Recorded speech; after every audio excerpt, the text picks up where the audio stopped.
I'm Roger Baker, Executive Director of the Stratfor Center for Applied Geopolitics at RANE, a global center of excellence for geopolitical intelligence and analysis. Learn how you can put geopolitics to work for your organization at ranenetwork.com.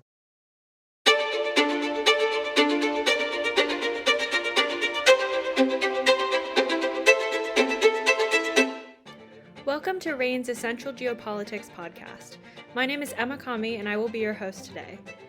When Saudi Arabia and Iran agreed to a roadmap to restore normal diplomatic relations recently in Beijing, the trilateral agreement opened up just as many questions as it answered. For more on this news of normalization between geopolitical rivals, we're talking with Emily Hawthorne, Senior Middle East and North Africa Analyst at RANE. Hi Emily, welcome to the podcast. Hi Emma. First off, what is happening between Iran and Saudi Arabia, and what is likely to happen in the coming months? So, as you mentioned in your intro, we have an agreement between Saudi Arabia and Iran to work on a roadmap to restore bilateral relations and to reopen embassies within the next 2 months. This follows a 7-year period of time between these rivals when they did not have ties and when they did not have diplomatic representation. And as you mentioned, this agreement was signed in China and sort of as a bit of a surprise. Certainly there were signs of this over the years, and we've written on, topics. We've written on this topic a lot. Can Iran and Saudi Arabia restore ties? What would it take, et cetera? What would it mean? But the actual agreement did certainly emerge as a surprise. And it's interesting because these are the two biggest rivals in the Persian Gulf region. And it's really notable that the two of them are agreeing to have these normal relations now at a time when Iran's relationship with Israel is very precarious, at a time when Iran's relationship with the United States is very precarious, and when Iran-US nuclear talks have basically completely run aground and been paralyzed. So what we're seeing really is this likely sense on the Saudi side that they need to establish direct communication with the Iranians or deepen it. They've had back-channel communications for the duration of the time that they haven't had official ties, but establish stronger communication so that they can de-escalate in the event of any sort of security crisis, which Saudi Arabia is very concerned about, especially in an environment right now where you have Iran on a pathway potentially to being able to make a nuclear weapon and also advancing its ballistic missile technology. There's a lot of reasons why Saudi Arabia would want for its own national security to make sure that it has sort of the direct ear of the Iranian authorities so that they can try and sort of mitigate against the security risks that Iran might pose to them. So I think that that's sort of the big headline issue of what's happening between them. What's likely to happen in the coming months is the meeting of the foreign ministers to sort of officially progress the normalization forward, the opening of diplomatic embassies, buildings, consulates between these two countries like they were before this 7-year rift occurred. And from there, they're going to try and pick up where they left off in terms of potential economic cooperation, but mostly I think it's especially in the near term, this is about security and trying to be on something of the same page in terms of their shared security risks. Could this have a tangible impact on regional security, or does it mostly impact just these two countries? So yes, by reestablishing ties with Iran, as we were just mentioning, certainly Saudi Arabia is hoping to mitigate the risk of any sort of direct Iranian attack, as well as Iranian-linked attacks, which have been a real tangible threat to Saudi Arabia, as well as some of the other Arab Gulf states over the last several years. And that threat has been increasing as the Arab Gulf states have been probing the possibility of Israeli normalization.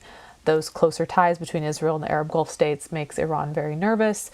They don't like that. So certainly, first and foremost, it's about Saudi Arabia's own security.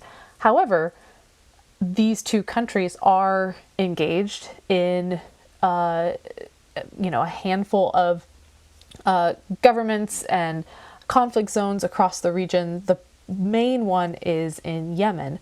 And I do think that in the Yemen civil conflict, where you have Saudi Arabia as the biggest backer for the Yemeni government and Iran as one of the backers for the Houthi rebel movement, there is a possibility for some sort of settlement moving forward in a much more likely way now that we have this path forward for normalized ties between Iran and Saudi Arabia, who certainly are the largest regional powers that have interest in that conflict.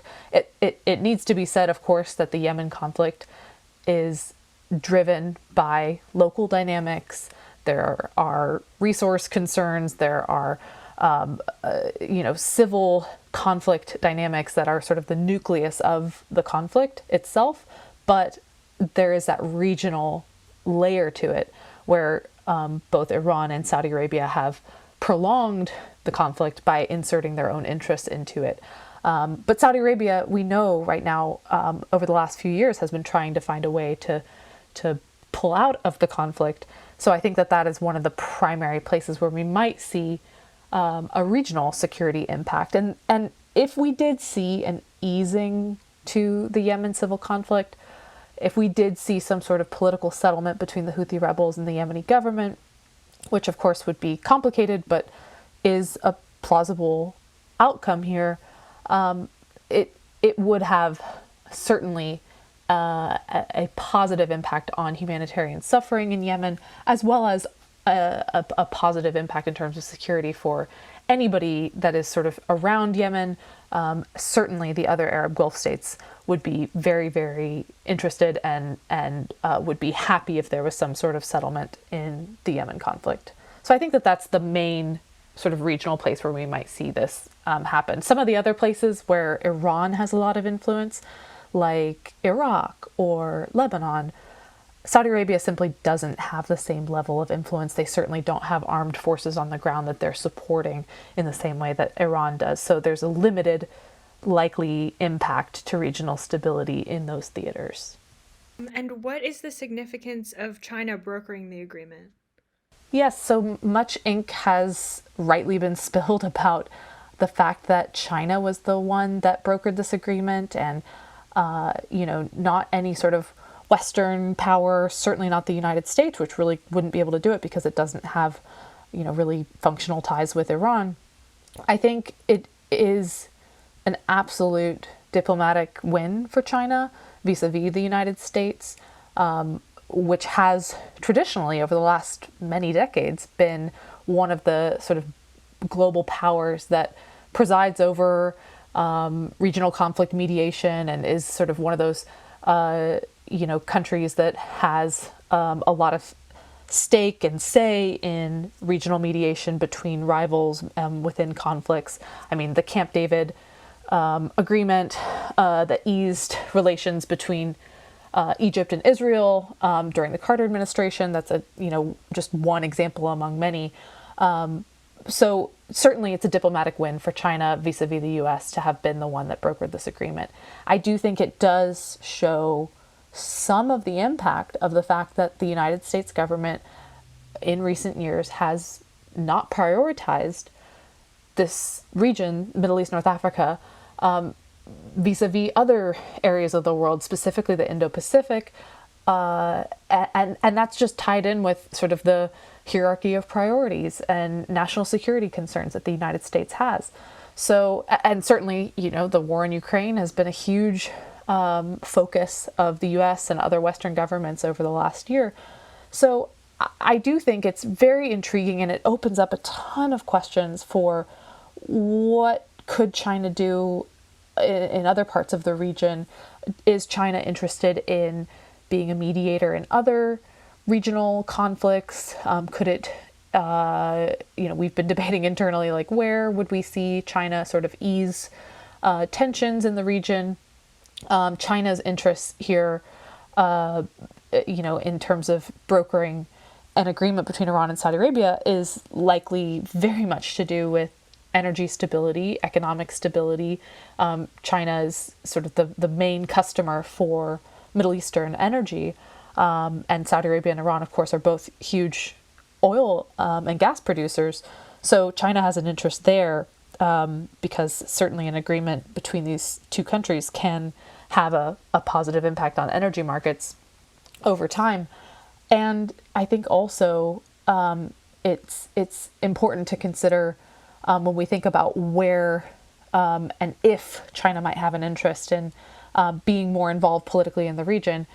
You know, the next part of that question is there an adverse effect to China or a negative implication to Chinese stability and security if it does become more involved in the region? So time will tell with that. That's several steps down the line. But I think, yes, diplomatic win for China and sort of a visible sign of some of the deprioritization of the Middle East by the United States government. Thank you for that analysis, Emily. You can learn how geopolitical events like this could affect your business with RANE Intelligence Briefs. Our flagship risk intelligence products provide clients with access to the insights and analyses they need to make more informed decisions and drive better risk management outcomes, all for a fraction of the cost you pay yourself. Sign up at ranenetwork.com. That's RANE network.com. I'm Emma Kami. Thanks for listening.